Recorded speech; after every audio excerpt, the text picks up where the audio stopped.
UP में होने वाले विधानसभा चुनाव से ठीक पहले शिवपाल यादव की प्रसपा को लेकर कुछ बातें ऐसी हैं जो लगातार चर्चा का विषय बनी है। जिनमें से पहली बात ये कि क्या प्रसपा का भविष्य अब अंधकार में है?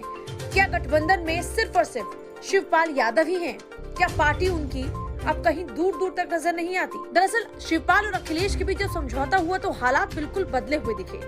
100 सीटों पर चुनाव लड़ने की तैयारी करने वाली प्रसपा अब सिर्फ एक सीट पर ही सिमट कर रह गई, वो भी खुद शिवपाल यादव की। और चुनाव चिन्ह भी सपा का यानी साइकिल का। अब तक प्रसपा के शिवपाल यादव को छोड़कर किसी भी उम्मीदवार को टिकट मिला नहीं है, जिसके बाद से लगातार राजनीतिक गलियारों में चर्चा इस बात को लेकर है कि क्या हकीकत में शिवपाल यादव की प्रसपा खत्म हो गई है या उसका समाजवादी पार्टी में पूरी तरीके से विलय हो चुका है। यूपी की राजनीति को समझने वाले एक वरिष्ठ पत्रकार कहते हैं कि जिस तरीके की हालात अभी नजर आ रही हैं, उससे तो बिल्कुल यही स्पष्ट है कि प्रसपा का फिलहाल कोई अस्तित्व अब बचा नहीं।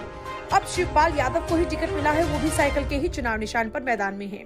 शिवपाल यादव ने कुछ दिन पहले ये भी कहा था कि उन्होंने अपनी ओर से प्रसपा के उम्मीदवारों की सूची अखिलेश को दे दी है। शिवपाल का कहना था कि जितना उम्मीदवार होगा उसे टिकट मिलेगा और अन्य लोगों को सरकार बनने पर यथोचित सम्मान भी मिलेगा। राजनीति में यूं तो बयानों के बहुत मायने होते हैं, लेकिन अगर आप इन तमाम बातों को बारीकी से समझें तो पाएंगे कि जिस तरीके से शिवपाल के सिवाय अब तक किसी भी बड़े नेता को टिकट मिला नहीं, उससे तो यही स्पष्ट होता है कि समझौता सिर्फ शिवपाल यादव ने ही किया। यूपी में होने वाले विधानसभा चुनाव की तैयारियों पर नजर डालें तो पाएंगे कि शिवपाल की प्रसपा पिछले साल से ही लगातार जबरदस्त तैयारियां कर रही थी, लेकिन आखिरकार टिकट सिर्फ अब तक उनको ही मिला। यानी गठबंधन में उनके अपने जिनके सम्मान की वो लगातार बात कर रहे थे, उनमें से किसी को अब तक टिकट मिला नहीं। उदाहरण के तौर पर इटावा की भरतना सीट पर शिवपाल ने सुशांत वर्मा को उम्मीदवार घोषित किया, लेकिन इसी गठबंधन के तहत भरतना सीट से राघवेंद्र गौतम को अखिलेश ने उतार दिया। यानी जिस सीट के लिए शिवपाल ने अपने प्रत्याशी को घोषित किया, सपा ने उनके प्रत्याशी को दरकिनार कर अपना प्रत्याशी तय कर दिया। इसी तरीके से पूर्व राज्यसभा सांसद वीरपाल यादव को शिवपाल ने समाजवादी पार्टी से हुए गठबंधन से पहले बिथरी चैनपुर से प्रसपा का उम्मीदवार घोषित किया, पर अखिलेश ने इस चुनाव में अगम मौर्य को उम्मीदवार बना दिया।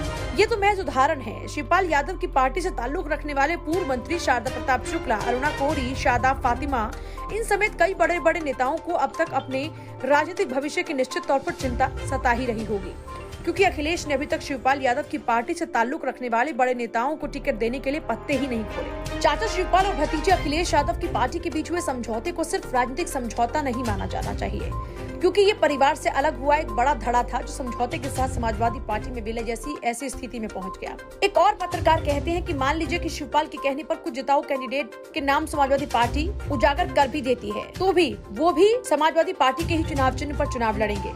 ऐसे में कोई प्रत्याशी जीता भी तो वो समाजवादी पार्टी का ही प्रत्याशी कहलाएगा। पूरा संदेश यही है कि आज नहीं तो कल संभव है कि चाचा भतीजे मिलकर आधिकारिक तौर पर एक ही झंडे के नीचे न सिर्फ आगे के चुनाव लड़े, बल्कि आगे की सपा की राजनीतिक नीतियां भी बनाएं। Bureau report.